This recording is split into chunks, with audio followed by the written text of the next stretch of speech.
Game 5 NBA Finals last night, and this one was interesting. It kind of was starting out and going about the way we thought it would. Mm-hmm. The Thunder established themselves. They go up big. Up by 14, I think, at the half. J-Dub is having a tremendous game for himself.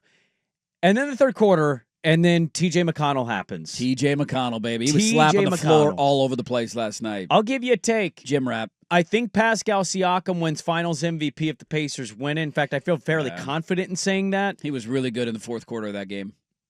I don't think it's crazy to suggest T.J. McConnell would maybe finish second in that category if the Pacers won it. His numbers have been really solid. He's had moments up and down. He was huge for them in Game 3. He was big for them in Game 1 when they came back and won. He was outstanding last night. What did he have, 12 or 14 in the fourth quarter of that game? I thought it was... Or in the third quarter, excuse me. 14, I thought. Was it 14? And I think Siakam had 12 in the fourth. He was responsible for 18 points with assists and scoring in the third quarter. He was unbelievable last night in that third quarter. And he not single-handedly, but for the most part. He might be the most effective pacer at getting his own shot right now.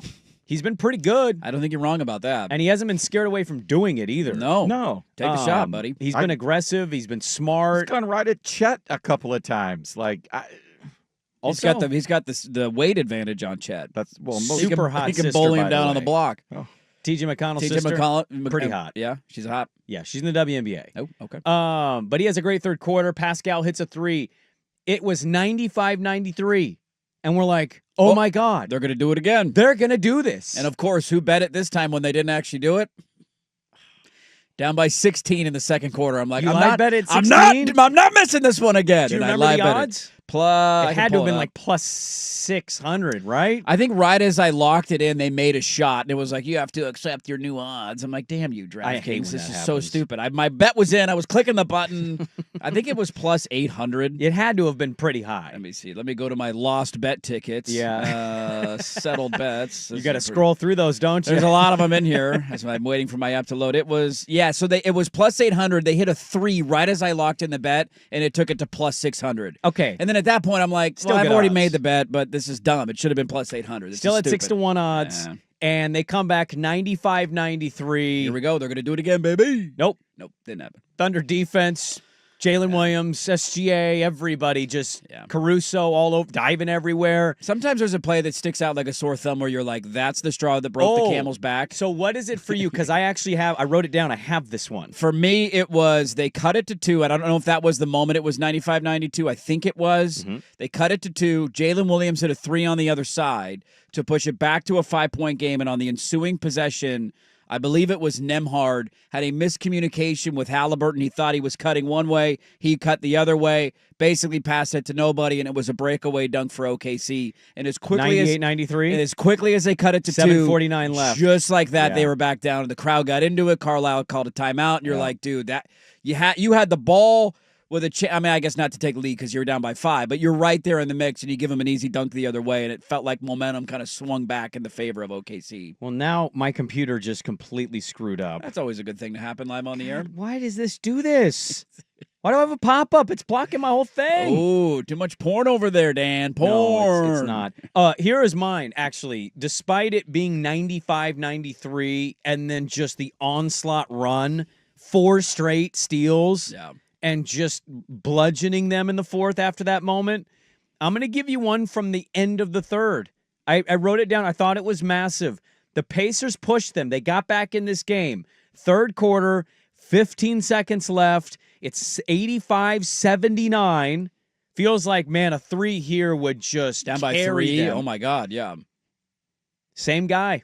Andrew Nembhard. Bad pass, turnover, Jalen Williams. Finishes at the other end, 87-79. Yeah. Third quarter ends. Now, they did cut it to 95-93. They did. But that in the moment, the way the momentum had swung in that third, I watched that. And the Nembhard turnover in the fourth, I was like, Dude, just be on the same page. You can't hand away easy 2s at that point in the game. Jalen Williams had 40 points. He did. He was stellar in this. I think they have collectively as a team, whether they win or lose the series, I think they've proven, like, don't trade any of these dudes. No, they'll be Run back. this back. They'll all be back next year. Second youngest title team ever. The Trailblazers 77, the only one slightly younger than this Thunder team.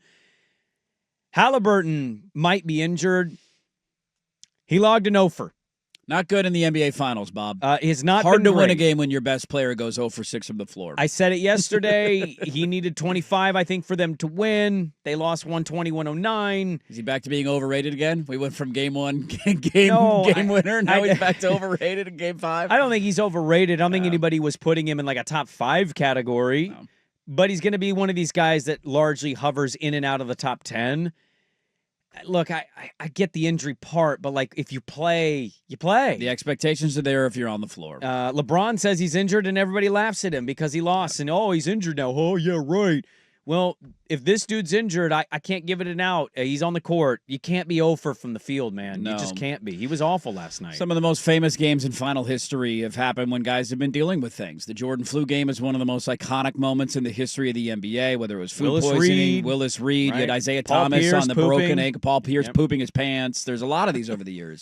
One of these things is not like hey, pooping your pants is not something to joke about, okay? We've all done it. We've all been there, and it's not an easy thing to overcome. Dude, he got carried off. Look, by he pooped his pants in teammates. white shorts, man. You got to protect yourself a little bit there. You can't be walking off. The real theory has to be that he didn't want it rolling out, right? Like that's why they picked him up and held his knee up. Reminds me of something Teddy Ballgame did yesterday. He's really into putting his hands down his diaper. I don't know if that's like a sees dad with front of the back. both. He just hands all over down there. It's like, dude, get your hands out of your diaper. That's smudge. What are you doing, buddy? To a T, Dude, man. yesterday his hands were down his pants, and he pulled his You little. got any dolls or Maybe bears he's in going to that be a bedroom? German soccer coach. He could, yeah. He's sniffing his fingers afterwards. He did play with some poop of his own the other day. He did that on Father's Day. That was delightful. You're gonna come home, Andy.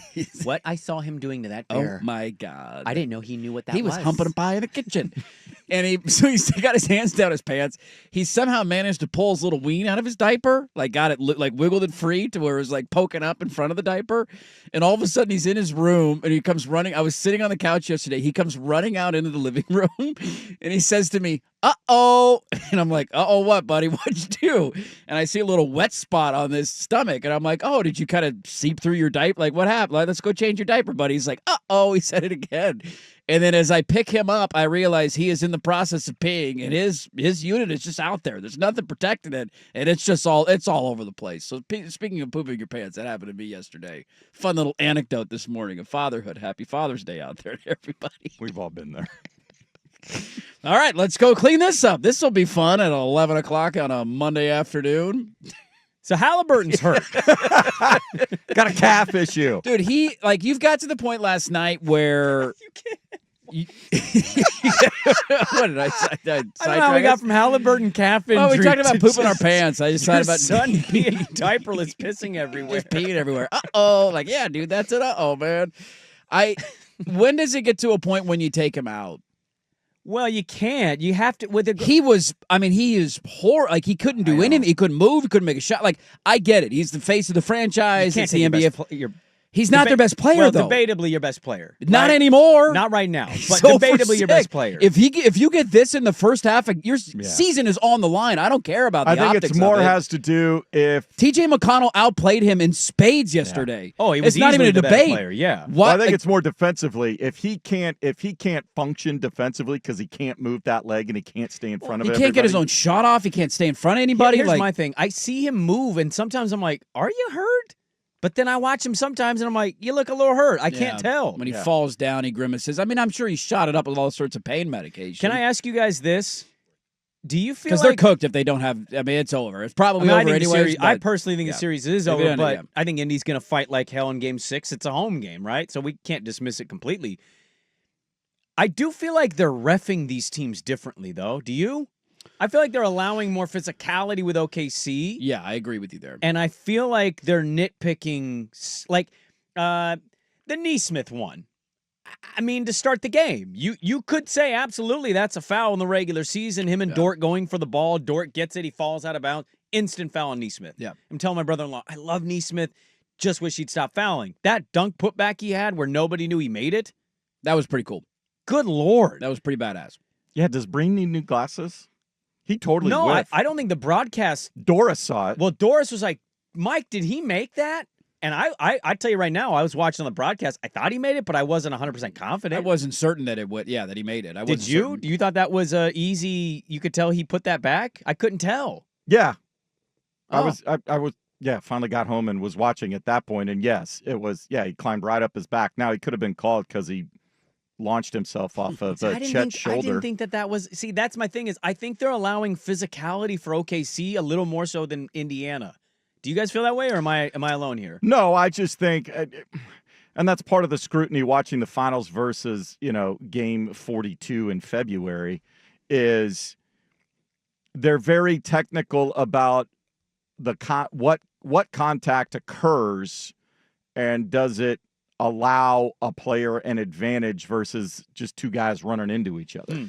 Yeah, that's the problem, because two guys can run into each other full speed, but if it's random and they're both going for the ball and nobody gains an advantage, they're going to let it go. Yeah. But if somebody somehow gains an advantage, or they're looked at as leveraging the physicality to move a guy, even though it's less contact, they'll call the foul. The hard thing about officiating at this point is that I view NBA officiating almost like holding in the NFL. Like, you could call a foul on every play. There's a foul every play. Somebody grabs an arm, it just does something in the process of driving to the hoop where you could blow the whistle.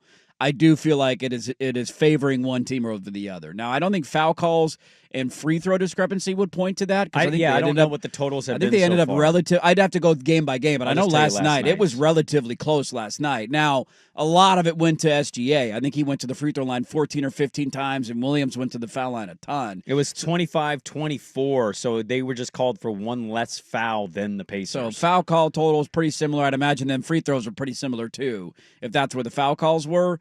I think part of it is 32 to 30. 32 to 30. So I tend to agree with you, but there's not a lot of evidence out of a game like that backs it up. I do think part of it is the SGA thing. I mean, when he goes to the foul line, that's a lot of free throws. I'm not saying it's why they won, by the way. I just think they won because Halliburton couldn't score. I mean, and Williams was awesome. And Jalen Williams was incredible last night.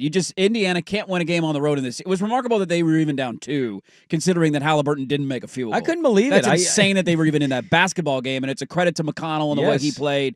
And then here was Mathurin after his huge game 2 games ago. He's now made a total of 3 field goals in the next 2 games. He's missing free throws, too. I don't get it. He misses free throws. He was 2 of 11. Like, he was horrible last night. But at least, I'll say this about him. It's not good to be 2 of 11. At least he's being aggressive. Yeah. I mean, Halliburton shot, what, 6 or 7 times? 6 times. He was 0 for 6. 6 times? 0 for 6.